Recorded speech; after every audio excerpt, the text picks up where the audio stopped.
Is Valorant dying? Now, obviously in the sense that Valorant is dying or not gonna exist is stupid. This game is here to stay, and it's here to stay for the long run. At least that's what I believe. But there's this sense of drought, this sense of emptiness, this sense of dragginess in the game. And to be honest, there's a real reason for this, and I want to discuss it because I want this game to thrive, and we're going to answer the question, if Valorant is dying, is it falling off? And the first thing I want to get out of the way, but it is the most recent thing, is we should pull up Valorant, Overwatch, and Overwatch 2 on the Google Trends chart. Now, as you can see in the past 1 month, obviously Overwatch and Overwatch 2 had a little bit of a spike, but they're coming down, and it basically has no correlation with Valorant whatsoever. Even before the searches came in for Overwatch, Valorant was basically in the exact same spot the entire month. But I digress. If we really want to compare Valorant's future, we should look at the history, at least the closest history you can find, and in my opinion, that would be Riot's other very popular game, League of Legends.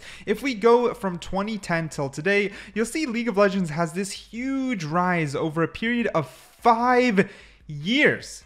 Literally 5 years of almost consistent rising, I guess more like 4, before it starts to stabilize and then slowly come down. So I think we need to give Riot some time right off of the bat. I think Valorant has a long lifespan, and I definitely don't think Valorant has peaked whatsoever. I think we're in some moderate phase, but Valorant can have another huge rise for the next 5 years or the next 3 years before I believe it can really peak. Now, the biggest reason for this is also the esports handle Riot has. The thing is, esports itself is growing. Watching competitive gaming is growing. And as long as that trend is upwards, Riot has a great foothold in the door. Now, if we zoom these charts in between Valorant and League, you're going to see they're kind of on this same pace for the last 12 months.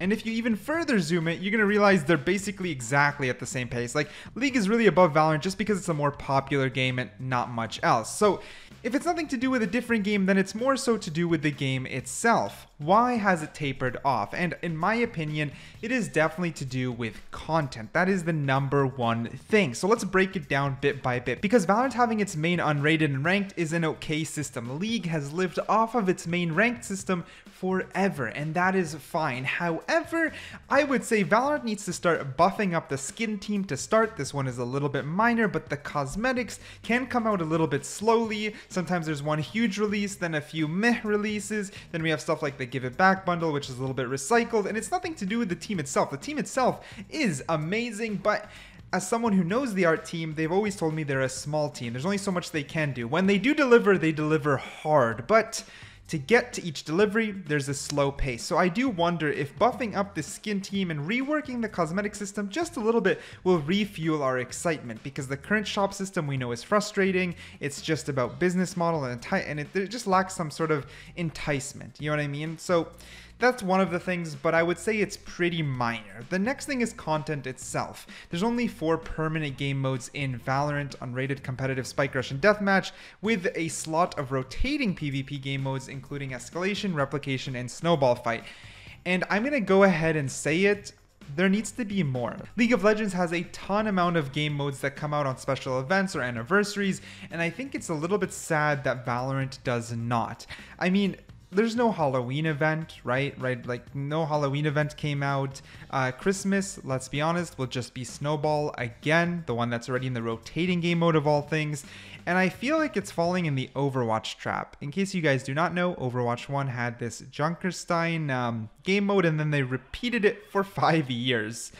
Oh no, that's just not the way, in my opinion, to do it. And I think that Valorant has a lot of room to make some very unique things. Like, imagine if there's some buffed AI or some PvE game mode or some custom little maps. You know how like there's a little parkour map in the range? Imagine if there's just a parkour event. Imagine if there was a knife only event. Imagine if there was an infinite abilities event. Imagine if, I don't know.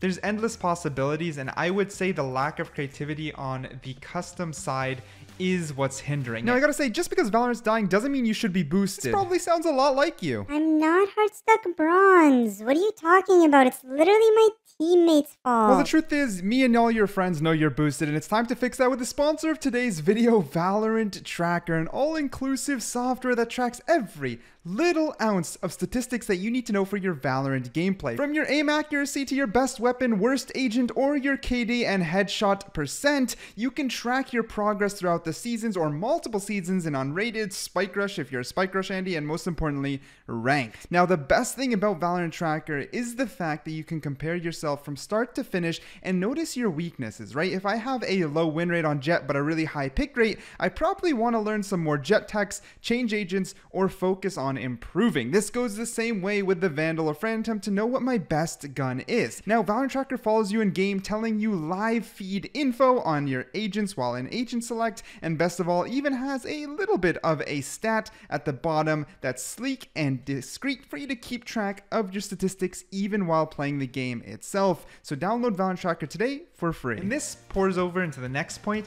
Custom games, they need to have way more options. I have to compare it to Overwatch. I know Overwatch is far from perfect. Please don't go down the Overwatch route in general, but Overwatch on its custom games gives the creators a ton of accessibility, similar to CSGO, and this community can help keep a game alive in the long term. Now here I am doubtful because League of Legends still doesn't have a good custom game mode and it's been out for a decade, so I don't know how Riot will really transfer or showcase their ability to give us custom tools, but I am hopeful since they are different games, you know, fingers crossed that they learn and they give us some more custom options, even if it's not a custom map creator, just being able to adjust each agent separately, being able to adjust movement speed, move the orbs around, like give us anything and we can have a ton of fun. Content creators can go crazy with this stuff and I would love to see it happen. You know what I mean? So I would say the lack of risk from Riot really hurts the longevity of Valorant. Latest stats from Dexerto puts Valorant at 22.5 million players per month, so no, it is definitely far from dying. It is small compared to League of Legends at 150 or Apex Legends at 113, but I would say Apex is a little bit different than Valorant, obviously, and I know I don't mean just by games, but I would even say by their approach. I would definitely say Riot plays the long-term game, and I'm going to be interested to see where Valorant lands in comparative to League of Legends in the next 5 to 6 years as esports grows. Riot plays the esports card pretty hard, and I would say that that's why they play things slow. It's why they don't just pump out a ton of content, and it's why they are way less risk adverse on the custom game side.